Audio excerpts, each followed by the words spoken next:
Hébreux, chapitre 10, verset 38.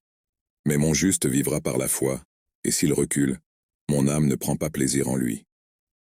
Ce verset fait partie du contexte plus large dans lequel l'auteur d'Hébreux encourage les croyants à rester fermes dans leur foi, même face aux difficultés et à la persécution. Il insiste sur l'importance de faire confiance à Dieu et de vivre par la foi, quelles que soient les circonstances. L'expression « mon juste vivra par la foi » fait référence au principe central de la vie chrétienne, qui est la justification par la foi en Jésus-Christ. Cela signifie que ceux qui sont justifiés devant Dieu par la foi en Christ ont une relation vivante et continue avec lui. Cette foi est ce qui nous permet de vivre en communion avec Dieu et de recevoir sa grâce et son salut. Cependant, le verset nous avertit également du danger de rétrograder ou d'abandonner cette foi.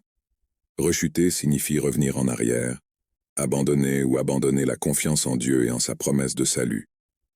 L'auteur souligne que Dieu n'est pas satisfait de ceux qui reculent dans la foi, car la foi est fondamentale dans notre relation avec lui. Par conséquent, le verset nous encourage à persévérer dans la foi, même face aux défis et aux tentations. Nous devons faire confiance à Dieu, rester fermes dans sa parole et continuer à faire confiance à son plan de salut. C'est par la foi que nous trouvons la force et la sécurité spirituelle, et c'est par la foi que nous expérimentons la plénitude de la vie en communion avec Dieu. Déclaration de foi. Seigneur Jésus-Christ, je confesse que je suis un pécheur et que je suis séparé de Dieu à cause de mon péché.